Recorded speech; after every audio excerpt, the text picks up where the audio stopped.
Como estudar e não esquecer o que foi estudado?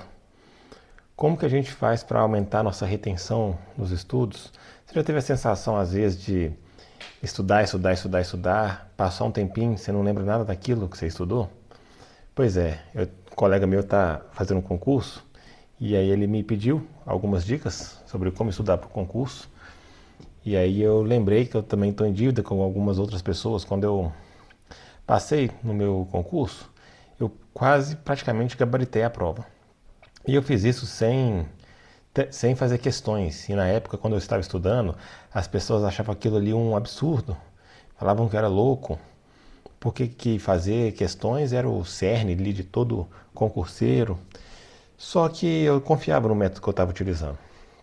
E aí, depois que eu praticamente gabaritei a prova, todos quiseram perguntar mais sobre esse método. Só que acabou que eu nunca explorei esse assunto e agora esse amigo meu me pediu, eu já estava devendo para ele.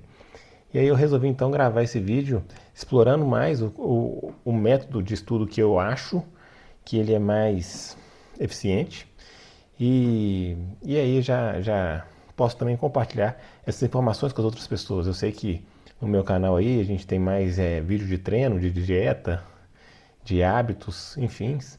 Mas estudar também é uma coisa relevante porque é um princípio básico para a gente querer desenvolver em qualquer área. A gente também tem que estudar. Até sobre o treino que eu passo aqui, se você aplicar os métodos de estudo na, no que eu passo sobre treino, por exemplo, você vai absorver melhor. Tudo na vida depende de estudo. Então também não é tão sem sentido esse, esse vídeo. E basicamente isso acontece, a gente estudar e a gente esquecer por causa da curva de Ebbinghaus. Ebbinghaus demonstrou lá com a curva que, em média, nós vamos esquecer 70% daquilo que a gente estudou nas primeiras 24 horas, 90% na primeira semana. Então, basicamente, a gente tem duas formas de estudar. Uma forma que a gente consegue passar rápida pelo material e concluir ali, não, ali todo o material, e uma forma que a gente vai passar um pouco mais devagar. Porém, nessa forma rápida aqui, a gente vai chegar no final e sem lembrar nada que a gente estudou no início, e alguns poucos dias a gente já esqueceu tudo aquilo que a gente, tudo isso que a gente passou aqui a gente já esqueceu. Nessa outra forma aqui, que a gente demora um pouco mais para passar, a gente passa, mas na hora que a gente chega no final a gente lembra tudo aquilo que a gente estudou. Então, não é que se você às vezes se sente incapaz, se sente burro, se sente limitado, não. Você não é nada disso. Na verdade, você não está trabalhando com um método mais eficiente. Pense, você pode cavar um buraco na areia com a colher e se esforçar cavando para fazer o maior buraco possível com uma colher, ou você pode se esforçar fazendo um buraco com uma retroescavadeira e tirando muito mais areia. Você pode trabalhar de maneira dura e árdua das duas formas. Só que em uma você vai fazer um buraco muito maior que a outra, simplesmente porque o método de cavar é muito melhor do que o outro. Então, quando a gente começa a perceber que a questão não é só vencer o conteúdo, mas reter o conteúdo, a gente então começa a ter menos pressa para acabar o conteúdo. Porque não adianta nada eu ler tudo. Eu li o material todo, li o edital inteiro, por exemplo, de um concurso, ou li um programa de, sei lá, algo que eu estou estudando, que é do meu interesse, li tudo aquilo ali.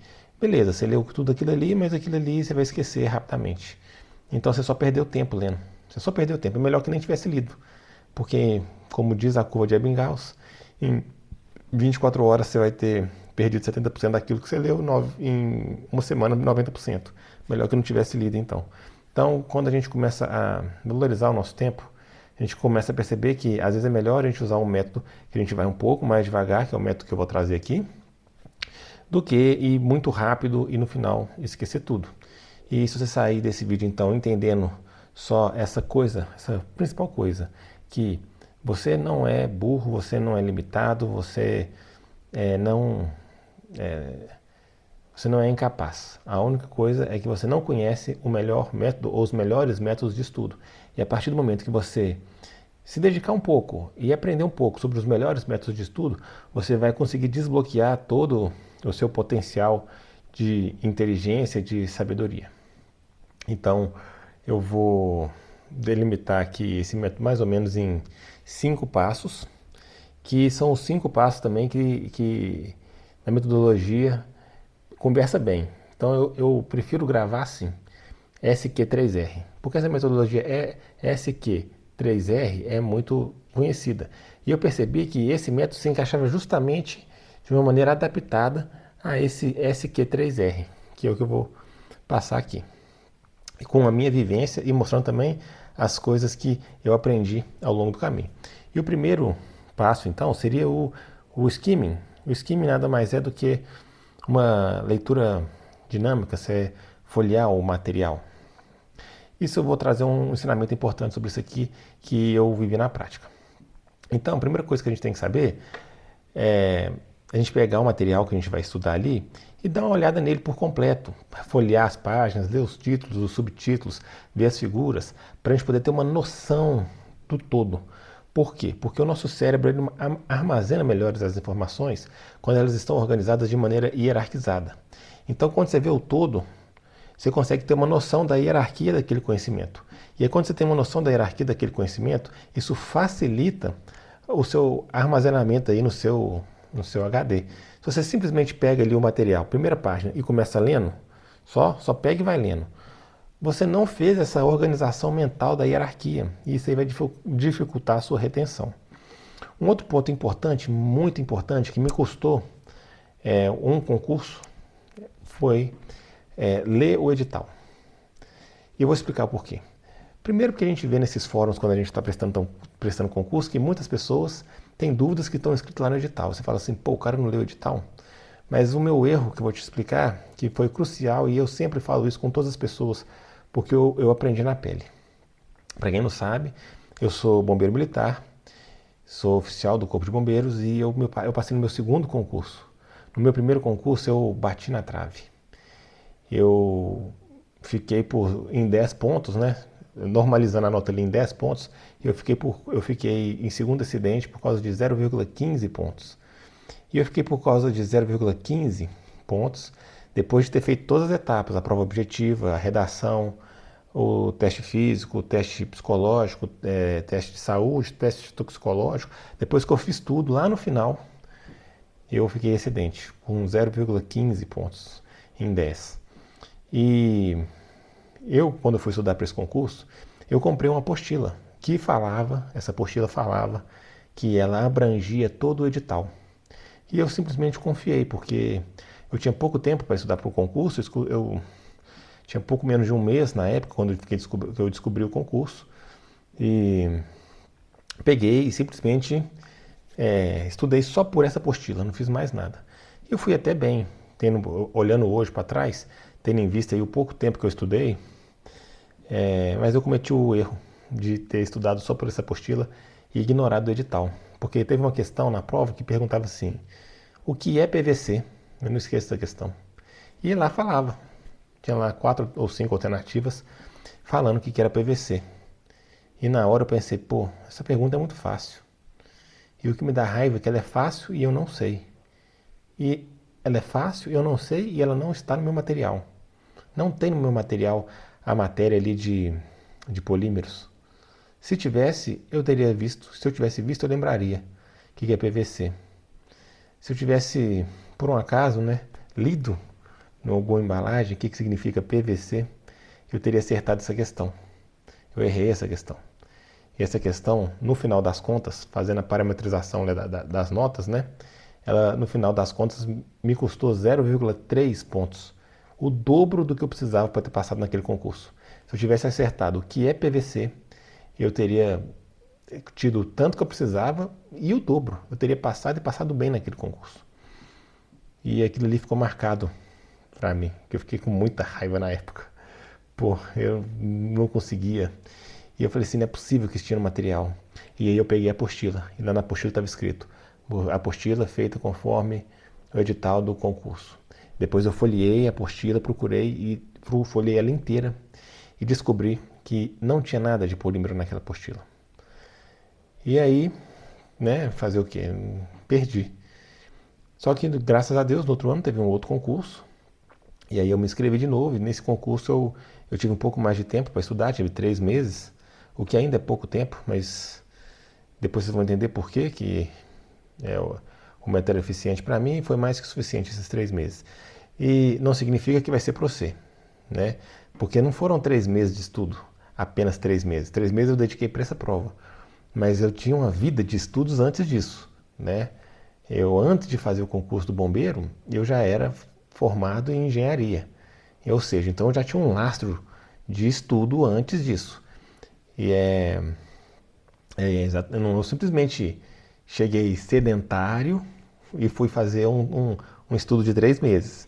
Não, às vezes as pessoas, pô, você estudou só 3 meses e passou no concurso? Estudei só 3 meses, mas eu tinha um lastro de estudo. É a mesma coisa, quando às vezes as pessoas me perguntam assim, quanto tempo eu preciso para poder chegar em 10 repetições no TAF, na barra fixa? Depende, qual que é o seu lastro de treinamento? Completamente diferente, que é o caso. Mas voltando lá, então eu fiz, eu peguei um outro material para estudar para esse concurso e falei, esse erro eu não vou cometer. E a primeira coisa que eu fiz, o material também falava, né? O do concorrente lá também falava, material feito de acordo com o edital do Corpo de Bombeiro. Eu peguei e fui comparar o material que eu comprei com o edital. E aí já não foi mais surpresa, né? O material não era igual no edital. Simplesmente faltavam coisas que estavam no edital e no material tinha matérias que não cobravam no edital. Ou seja, eu deixaria de estudar algumas coisas que eram cobradas no edital e estudaria outras coisas que nem estavam sendo pedidas no edital. E aí eu peguei o material do ano passado para poder ver e comparei com o edital e cheguei à mesma conclusão. Tem material que tinha nenhum material, mas não tinha no outro. Tinha material que não tinha nenhum dos dois materiais e os dois materiais tinham material que estava sobrando, que não era conforme o edital. E aí eu mudei minha estratégia. Eu peguei então e estudei pelo edital. Primeiro, química. Qual que é o primeiro ponto de química lá? Aí tinha lá o ponto de química lá, a matéria. Aí eu pegava e estudava aquela matéria nas duas apostilas e comparava se elas estavam abrangendo bem aquela matéria. Se eu achasse que estava suficiente, ok. Se eu achasse que precisava de uma completação, aí eu complementava pelo Google. As matérias que tinham nas apostilas, nenhuma ou na outra, que não tinha no edital, eu não estudava. E as matérias que tinham no edital e não tinham nas apostilas, eu estudava. Às vezes uma das apostilas tinha um material, a outra não tinha, e às vezes nenhuma das duas tinham. E aí eu fazia o meu material através de pesquisa no Google mesmo. Então, a primeira coisa que eu acho muito importante para todo mundo que está pensando em fazer concurso público é leia o edital, leia o conteúdo que está pedindo lá, programático, que vai ser cobrado no edital, e se você comprar um material pronto, veja se o seu material está de acordo com o que fala o edital. Por quê? Depois que eu amadureci um pouco e pensei, eu percebi que como que esse pessoal tem esse material assim que lança o edital? Como que eles sabem já a matéria que vai ser cobrada? Na verdade, eles não sabem. Eles se baseiam em editais anteriores e eles já deixam o material pronto baseado nos editais anteriores e assim que fala que vai lançar o edital, eles já começam a vender esse material. Porque não daria tempo. Ou senão eles perderiam tempo de venda, esperar o edital sair para depois fazer o material. Então, eles já meio que fazem o material mais ou menos de acordo. E aí isso aí abrange 95% do edital. Só que tem esse problema, não abrange tudo. E às vezes a questão que vai cair na prova é a questão que não foi tratada no material. E um outro problema é que às vezes eles vão trazer matérias que não cobram no edital. E aí você vai perder tempo estudando coisa que não precisa. Então, a primeira coisa é o skimming, e esse skimming ele tem 2 pontos importantes. O primeiro é você verificar o que você está estudando, se de fato é aquilo que está caindo na prova. É o primeiro ponto importante que eu aprendi, me custou um concurso isso. Então veja lá se seu material está compatível com o que pede o edital.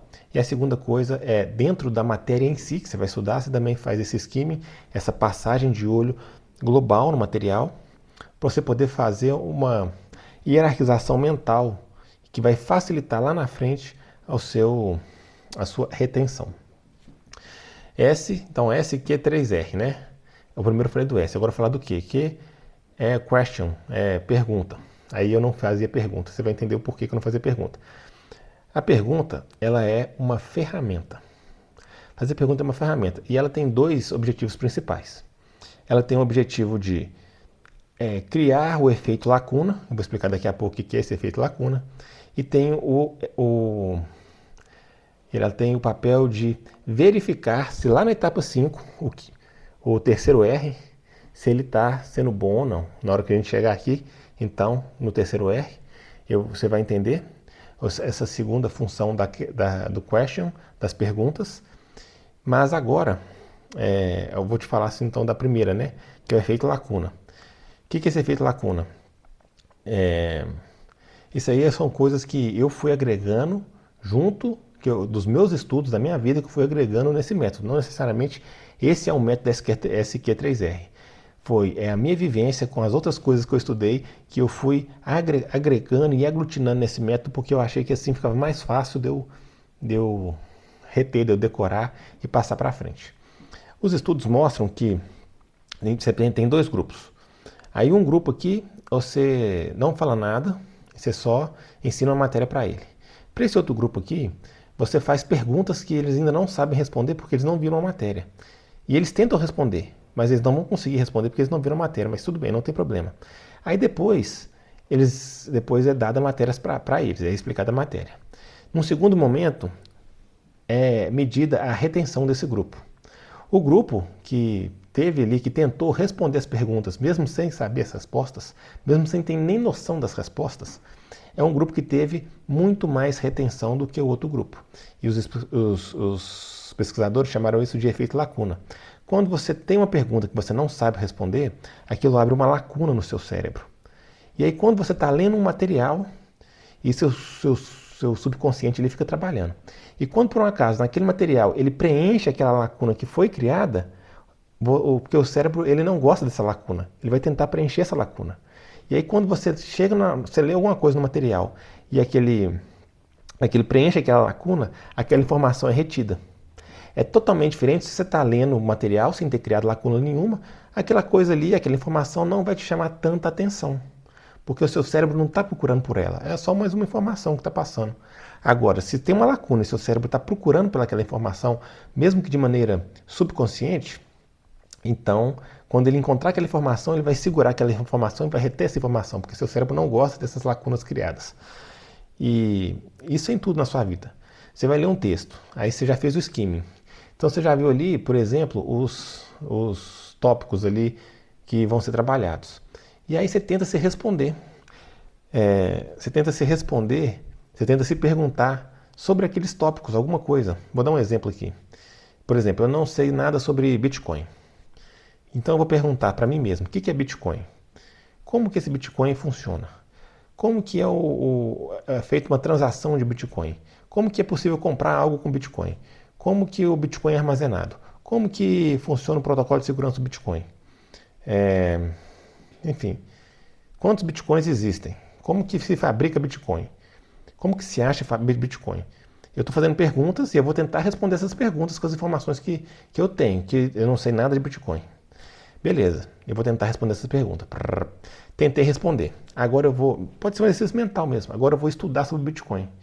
Na hora que eu estiver lendo um material e esse material tiver essas respostas para essas perguntas que eu fiz, elas vão chamar muito mais atenção do meu cérebro do que se eu não tivesse feito essas perguntas antes. Aí meu cérebro vai reter aquela informação.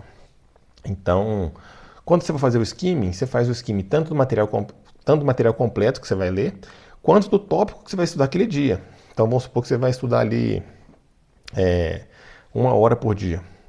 E nessa 1 hora você já percebeu que em 1 hora você consegue evoluir, sei lá, 20 páginas do seu material. Isso aí você vai perceber com o tempo, né? Você vai perceber com o tempo. Não tem como você saber isso de antemão. Mas à medida que você for estudando, você vai começar a perceber um padrão. O seu cérebro também é bom para perceber o padrão. Então vamos supor que você vai dedicar 1 hora por dia e que 1 hora você vê em média 20 páginas. Então, antes de começar seu estudo daquele dia, você vai pegar aquelas 20 páginas ali e vai dar uma folheada nela. E aí, na hora que você der uma folheada nela, você vai ver ali coisas que estão grifadas, destacadas, você vai ver ali notas de rodapé, você vai ver títulos, subtítulos. E a partir desse conhecimento, que você já está no passo 1 ali, né? Criando uma hierarquia mental do conhecimento, você já vai aproveitando para poder fazer perguntas sobre aquele tema e tentar responder essas perguntas. E aí entra a questão de quando que é relevante, por exemplo, você utilizar as questões de provas anteriores, que eu falei que eu não utilizava, mas que elas podem ser utilizadas quando elas são ferramentas, tanto no segundo passo quanto lá no quinto passo. No segundo passo, como que é? Você pega então as questões de provas anteriores daquele tema que você vai estudar e tenta responder. É mais fácil ainda, que já está pronta as questões, você nem precisa pensar nas questões. Você tenta responder aquelas questões. Não se preocupe em acertar ou errar. Você simplesmente pega as questões antigas daquele tema, tenta responder. Aí depois você vai estudar aquele tema, porque você já criou as lacunas. Essa é uma das maneiras, uma das maneiras inteligentes de usar questões de prova antiga. Então, beleza. Você já fez o skimming, você já fez ali o question, o SQ. Agora você vai para o primeiro R. O primeiro R eu não sei falar inglês muito bem. Read é ler. É ler. Então você vai ler o material. Basicamente você vai ler. Vai ler aqui o material. Então você perceba que, em vez de você já pegar o material de cara e começar a ler, você já teve 2 etapas antes que te preparou para aumentar a retenção. Então você pegou e leu o material. Você leu o material, basicamente é isso. Você leu o material, beleza, fez ali suas marcações que você achava que tinha que fazer e tal. Você vai passar agora para o quarto passo, que é o recite. Não sei como é que fala em inglês, mas é recitar. E aqui vem uma jogada importante. Você vai fechar o material. É importante que você feche o material. E depois você vai falar com as suas próprias palavras aquilo que você acabou de ler. Eu faço exercício com meu filho de 5 anos. Eu leio para ele uma história, estou lendo para ele o Hobbit. Eu leio para ele o Hobbit, fecho o livro, e depois eu conto a mesmas 2, 3 páginas que eu acabei de contar, eu fecho e conto de novo com minhas palavras. E aí depois ele pega o livrinho infantil dele, que ele está lendo lá, eu leio o Hobbit para ele. Depois ele pega um livrinho dele lá, adequado para a idade, ele lê, ele fecha o livro e tenta me contar a história. É mais ou menos a mesma lógica. E é importante que você fale. Por quê? Eu já fiz esse exercício antes só pensando. Eu achava que não era importante falar. Eu fechava o livro e pensava, eu explicava na minha cabeça as coisas. Só que eu percebi que, principalmente agora, quando eu tô mais constante aqui tentando gravar vídeo, que as coisas às vezes na nossa cabeça parecem que fazem muito sentido. Mas a partir do momento que a gente vai externalizar elas, a gente vê que não está fazendo tanto sentido assim. Às vezes a gente pensa que está fácil, mas na hora que a gente vai externalizar, não está tão fácil assim. Essa externalização pode ser escrita ou falada. Você poderia, ao invés de recitar, você poderia escrever. É uma outra forma também. Você tem que pôr para fora aquilo que está na sua cabeça. Só que escrever gasta tempo. Você pode até aumentar a retenção escrevendo. Só que pensando que um concurso você tem que falar ali muitas matérias, e você tem que ver muitas matérias por um tempo que é curto, talvez não vai dar tempo de você escrever tudo. Mas falar já adianta, porque eu falo para mim mesmo, quietinho aqui no meu quarto, eu vou cochichando para mim mesmo quando eu estou estudando alguma coisa. E aí, o fato de você falar te força a organizar o raciocínio. E esse ato de forçar a organizar o raciocínio aumenta ainda mais a retenção daquela informação. Então você vai fechar e vai tentar explicar, como se você estivesse explicando para você mesmo, ou estivesse gravando um vídeo, ou estivesse conversando com a pessoa, aquilo que você acabou de ler. E agora vem o quinto passo, que é o terceiro R, né? SQ3R, que é o repeat, que é justamente o método das repetições espaçadas. O que acontece? Como eu disse, Ebbinghaus lá percebeu que em 24 horas a gente esquecia 70% daquilo que a gente estudou, e em uma semana a gente esquecia 90% daquilo que a gente tinha estudado. Porém, uma revisão que gasta aproximadamente 10% ou menos a primeira revisão vai gastar 10%, as demais vão gastando menos tempo ainda. Então, você fazendo uma revisão de 10%, você consegue diminuir a inclinação daquela curva, né? Então, se você esquecia assim, você começa a esquecer mais devagar. Então, você, em vez de perder 70% em 24 horas, vamos supor, agora você vai perder 70% em 3 dias, 90% em 10 dias. Só que ele viu que tinha uma certa progressão. Aí no livro lá que eu li, tem até um fator que você consegue multiplicar, dependendo da pessoa, e chegar no fator ideal, de acordo com a média da população. E, enfim, mas eu não lembro esse fator e nem gravava esse fator. Eu uso duas regras que eu gosto bastante. Uma é a regra de Fibonacci. Então, Fibonacci a sequência de Fibonacci é sempre a soma dos dois últimos. Então é 1, 2, 3, 5, 8, 13, enfim. Aí o que significa? O primeiro dia vai ser a leitura, aí depois de 24 horas você faz a primeira revisão, aí depois de 2 dias a segunda revisão, aí depois de 2 dias da segunda revisão, não, aí depois dessa revisão, depois de 3 dias você faz outra revisão, depois de 5 dias outra, então você vai vendo que as revisões vão ficando cada vez mais espaçadas. Daqui a pouco você vai fazer a revisão daqui a um mês, aí a próxima revisão é daqui 3 meses, aí daqui a próxima revisão é daqui a um ano. Então quando a revisão já começa a ficar muito espaçada, a gente pode considerar que praticamente você já tem uma retenção daquele conteúdo. Essa regra, utilizando Fibonacci, ela é mais conservadora e ela demanda muitas repetições, né? Mas ela também te garante uma fixação maior. Dependendo do volume de conteúdo, eu prefiro usar uma outra, uma outra progressão, que seria a revisão de um dia, 3 dias, 7 dias e 30 dias. Seriam essas 4 revisões. Geralmente seriam suficientes aí para a maioria dos concursos, para o tempo que a gente está estudando para o concurso. O que acontece? Nessa de Fibonacci tem mais repetições. Só que à medida que você vai repetindo mais, o tempo da revisão vai ficando menor. Então, por exemplo, no meu concurso mesmo que eu estudei, eu conseguia rever toda a minha matéria de matemática, física, química, biologia, toda a matéria do concurso, o edital inteiro, tirando história, que eu não apliquei esse método, em questão de 20 minutos, mais ou menos. Porque eu já tinha feito tantas repetições que era muito rápido. Matemática, física e química eu não gastava, para rever o conteúdo inteiro, eu não gastava 5 minutos. Então, assim, quando você faz muitas repetições, você chega num nível que as suas próximas repetições vão ficando cada vez mais rápidas.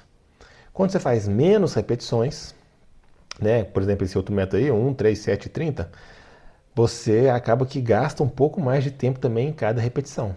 Por quê? Porque segundo a curva lá, você esqueceu mais. Se você esqueceu mais, você vai ter que gastar mais um tempinho ali para você retomar aquele nível de conhecimento. Então, quando você faz menos, quando você usa um método com menos repetições, você gasta um pouco mais em cada repetição para você retornar ao nível. Quando você usa um método com muitas repetições, como no início ali você tá lá no topo do seu conhecimento, caiu um pouquinho, você já fez uma repetição. Aí ele caiu um pouquinho, você fez outra repetição. Caiu um pouquinho, você fez uma repetição. E como ele vai caindo cada vez mais devagar a cada repetição que você faz, então você vai se mantendo sempre lá no topo. Como você se mantém lá no topo, você vai fazendo essas repetições muito rápidas, muito rápido. E aqui vem a chave aqui. Como fazer essas repetições? Na hora que você está fazendo quando você faz ali o passo anterior de recitar, para você aumentar ainda mais a retenção, você já pode fazer um resumo estratégico que vai ser utilizado na sua repetição. Esse resumo estratégico vai ter que ser escrito, mas aqui que está a questão. Por exemplo, quando as pessoas me pediam o meu resumo, não servia para ninguém. Por quê? Porque o meu resumo ele era especificamente para mim. E aí, qual que é o segredo? Você vai ler o material. As coisas que você já está vendo na hora que você já está recitando, que você já sabe, você não precisa colocar no resumo. Você precisa colocar no resumo aquilo que você não sabe, aquilo que você vê que você vai precisar rever. E aquilo que você vê que você está com muita dificuldade e vai precisar rever muito, você vai ter que colocar ele mais vezes no resumo ou de forma mais detalhada. Basicamente isso. Por isso que eu consegui rever, por exemplo, toda a matéria de matemática, física e química com 5 minutos. Por quê? eu só colocava as coisas que eu não sabia ou as coisas que eu precisava rever. E acabou que com o tempo, né, com o número de repetições que eu consegui fazer dessas disciplinas, eu conseguia passar tudo muito rapidamente. Então o resumo, ele não é um resumo da disciplina. Você não vai pegar ali e resumir aquela disciplina. Não. O resumo estratégico é justamente você só escrever aquilo que você não aprendeu ou aquilo que você está vendo que você tem dificuldade.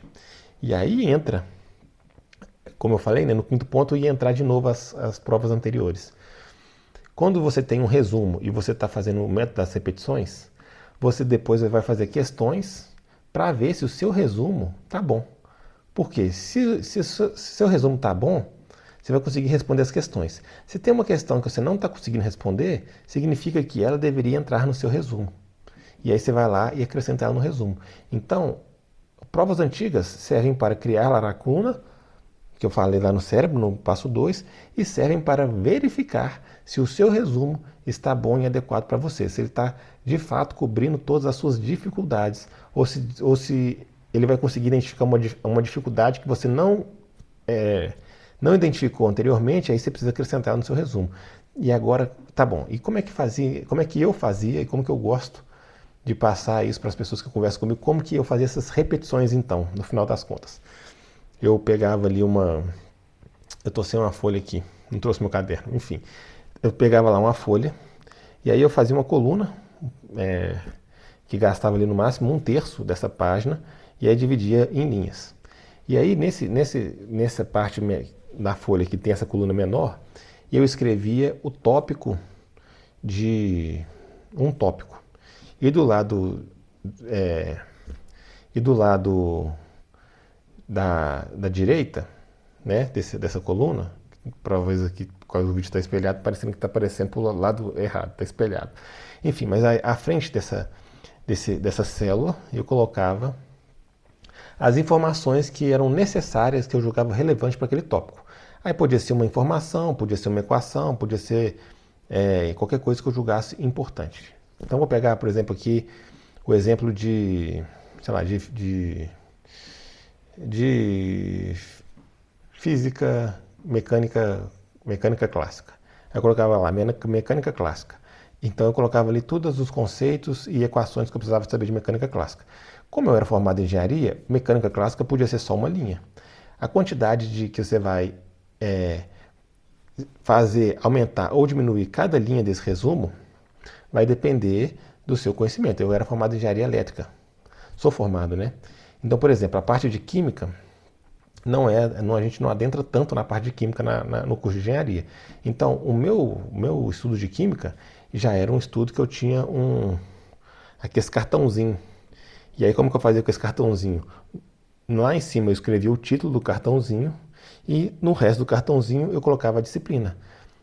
Por quê? Porque eu precisava de mais espaço. Mas tanto no cartãozinho quanto na folha dá certo. Aí como é que você vai fazer? Você vai tampar o lado que tem o conteúdo dessa folha e você vai ver aqui só as palavras-chave. E aí você vai pegar a primeira palavra-chave lá, mecânica clássica, por exemplo. Aí eu vou lembrar tudo que eu tenho que estar escrito aqui nesse lado aqui, no outro lado do resumo.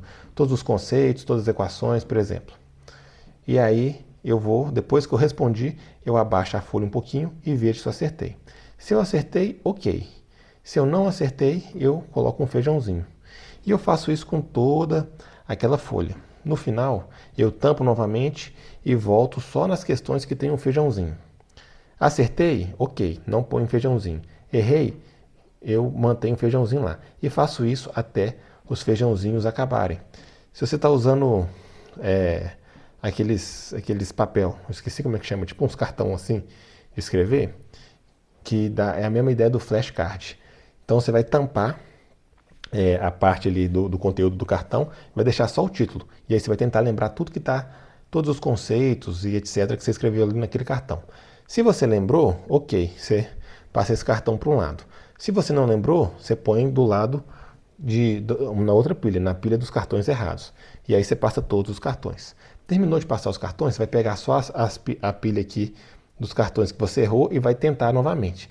Os que você acertou, você passa para a pilha do que você acertou. O que você errou, você mantém na pilha que você errou. E você vai fazendo isso até a pilha de cartões errados acabar. Quando você faz com cartões, é interessante você ter uma numeração nos cartões, para depois que você fizer essa revisão, você conseguir ordená-los novamente. Quando você faz na folha, né, a folha já está ordenada, né? Porque quando depois você tampa de novo, você vai voltar só na onde que tinha os feijãozinhos. E aí, se você vai usar folha ou você vai usar cartão, vai depender da profundidade que você precisa colocar no conteúdo. Então, por exemplo, como eu falei, matemática, física e química inorgânica, por exemplo, no meu concurso, eu fiz na folha. Química orgânica, biologia, direitos humanos, geografia, história, português, enfim, todas as outras matérias eu usei cartão, porque já eram matérias que eu precisava de mais espaço para poder desenvolver o conteúdo que eu precisava colocar ali. Então, na hora que você terminou ali todos os feijãozinhos, ou na hora que você terminou aquela pilha de cartões errados, você terminou a sua revisão. E aí você vai colocar lá na sua agenda a próxima revisão.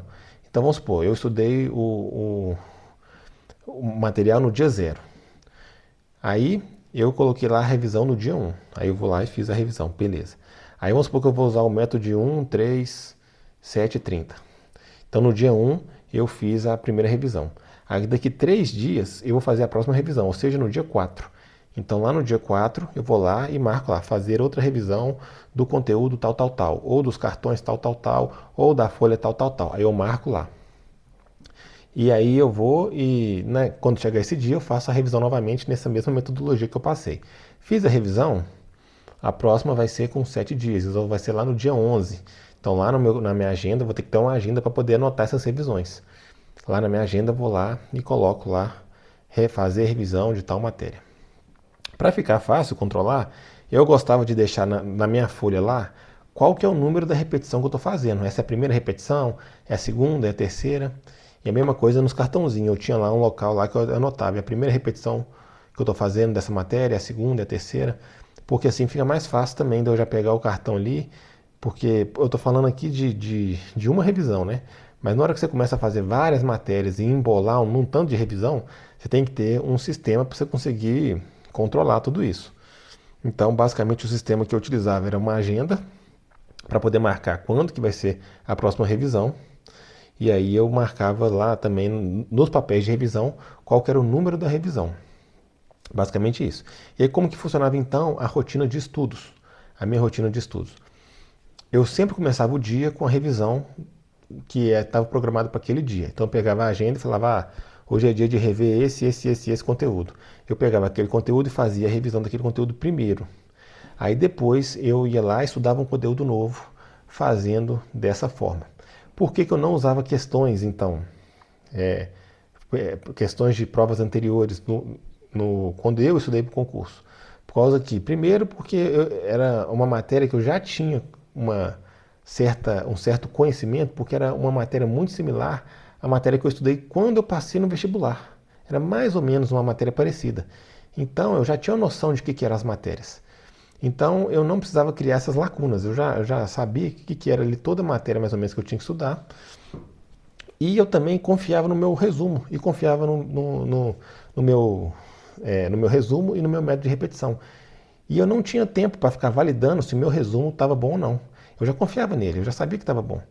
Então eu tinha pouco tempo, então eu não precisava ficar refazendo as questões, refazendo questão antiga para validar o meu resumo e minhas repetições. Mas, se você tem tempo, fortemente eu recomendo, faça questões antes de você começar a estudar a matéria para criar lacuna e aí você aumentar a sua fixação.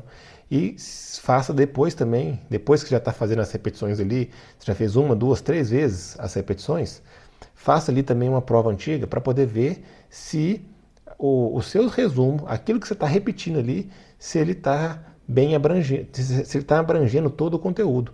Ou se não, às vezes você vai fazer uma questão e fala assim, pô, tô com dificuldade nesse tipo de questão. Aí você pega aquele conteúdo daquela questão que você teve dificuldade, e aí você vai lá e faz um resumo dele e coloca ele lá no seu esquema de repetição. E aí fazendo isso, você vai ter uma taxa de retenção muito alta. Como eu falei, eu só não usei isso para história, se eu não me engano, mas é porque naquele meu concurso, naquele meu contexto, fez parte da minha estratégia. Eu vi que no meu pequeno tempo que eu tinha de 3 meses, eu não ia conseguir ler toda a matéria e revisar toda a matéria. Porque o meu objetivo não era passar tudo e esquecer no final. Era ir devagar, mantendo uma alta taxa de retenção. Então, eu percebi que não daria tempo. Eu tinha pouco tempo para estudar. E eu percebi que tinham matérias de peso 1, matérias de peso 2, matérias de peso 3. Obviamente, eu comecei pelas matérias de peso 3. Depois as matérias de peso 2. E depois as matérias de peso 1. Dentre as matérias de peso 1, a matéria de história era muito grande. Tipo assim, ela dava, sei lá, 2, 3 páginas do edital lá, citando o item, enquanto as outras matérias não eram assim. Então eu escolhi ali o que, no meu conhecimento, eu achei que era principal e só dei uma lida por cima para poder não zerar a história. E mais ou menos foi isso que aconteceu. Eu passei uma questão de física errada por gabarito. Se eu tivesse acertado ela, eu tinha acertado 94% da prova. Como eu errei essa questão, eu acertei 91%. Como eu passei essa errada por gabarito, eu errei 91% da prova no total. Mas eu sabia ali com certeza, sem sombra de dúvida, na hora que eu fiz a prova, eu já sabia ali que a resposta estava certa em 94% das questões. Uma questão de matemática eu não consegui fazer, o que me daria 97, e as outras 3 questões de peso 1 era questão de história, se eu não me engano, que eu realmente não tinha estudado, então não tinha como eu ter acertado, né? Eu não tinha tempo para ter tido estudado aquilo e nem achei que valeria a pena. Acertei o suficiente lá para não zerar a história e ter uma alta pontuação, passei lá em primeiro lugar na etapa de provas objetivas e depois eu segui tranquilo para o meu concurso, para o restante das etapas do concurso. Graças a Deus eu fui aprovado.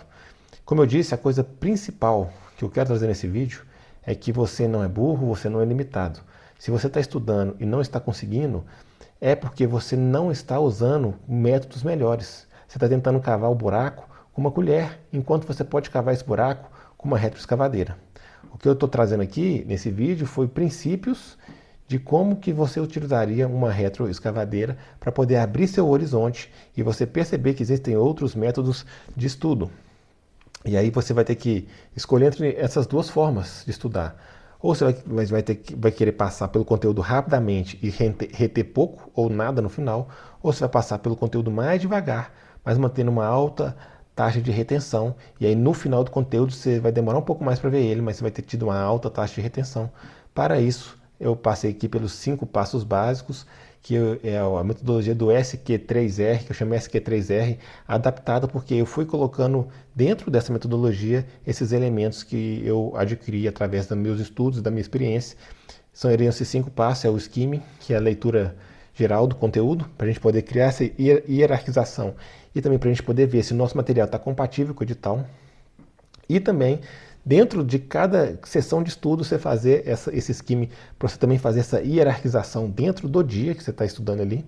É o skimming, é o question, que são as perguntas, que elas têm 2 fatores principais. O primeiro é criar lacunas. Então você vai fazer perguntas antes de você estudar para criar lacuna e assim aumentar a retenção. E também você também vai utilizar perguntas lá no final do seu método para poder validar se o seu resumo está bom ou não está bom. Depois é a leitura, o terceiro passo é a leitura em si. Depois é recitar, falar aquilo que você acabou de ler, fechando o livro com suas próprias palavras, para você exercitar o poder de organizar o raciocínio e assim aumentar a retenção. E junto com esse recitar, você vai fazer um resumo que vai ser usado nessa última etapa, sendo esse resumo um resumo estratégico apenas daqueles pontos que você tem dificuldade, daqueles pontos que você não sabe, ou daqueles pontos que você percebe que você vai precisar passar por eles durante o método das repetições. E aí, por fim, você vai fazer a etapa principal, que são as repetições espaçadas. Você vai usar aí um fator aí, se eu não me engano, lá no livro que eu li, falava, acho que era 1,3 a 1,7, se eu não me engano. Então você pega 1 e sai multiplicando por um fator ali, vamos supor, de 1,5. Esse vai ter essa taxa, ou Fibonacci, ou 13730. Você escolhe algum desses métodos de repetições espaçadas, ou outro que você achar aí na internet. E aí você programa suas repetições para você revisar aquele conteúdo com aquela data, evitando assim a curva do esquecimento. Porque a cada repetição que você faz, você consegue novamente chegar no topo daquele conhecimento, mas ao mesmo tempo, além de chegar no topo, você diminui a inclinação da curva. Então você começa a esquecer aquele conteúdo cada vez mais devagar. Você demora mais para esquecer esse conteúdo, de tal forma que depois de determinados números de repetições, menos de 10, eu acho que com 7 repetições mais ou menos, 6, 7, pelo que falava lá no livro, você já estaria tendo que fazer uma próxima revisão daqui a alguns anos. E aí você praticamente já consolidou, então, aquele conteúdo. Se você gostou desse vídeo, considere curtir. Se você tem dúvidas, deixe aqui nos comentários. Como eu disse, não é um vídeo que eu trago tanto aqui, não é um tema que eu trago tanto aqui no canal, mas se você tiver interesse que eu traga mais vídeos assim sobre o canal, deixe sua sugestão aqui, seu comentário, porque se for da vontade de vocês que eu trate mais sobre esse tema, será tratado. E se você quiser conhecer ali o programa Protocolo Soviético de Barras Físicas, que ele usa também repetições inteligentes, igual aqui no estudo, a gente usa as repetições espaçadas, que nada mais são que nada mais são que repetições inteligentes. Também, em treinamento físico é a mesma coisa. Você precisa de repetições inteligentes para você evoluir de maneira eficiente. E lá no meu... Eu vou deixar aqui também na descrição, no comentário, lá no link da bio. Em algum lugar vai ter o link aí do projeto Protocolo Soviético, que é o meu protocolo de treino no qual eu utilizo repetições inteligentes para te fazer evoluir performance ou hipertrofia, treinando em casa ou na academia, conforme o contexto de cada um, conforme o objetivo de cada um. Se for do seu interesse, se quiser saber mais, clique lá também e conheça o protocolo soviético. É isso aí, tamo junto, obrigado pela atenção e até a próxima.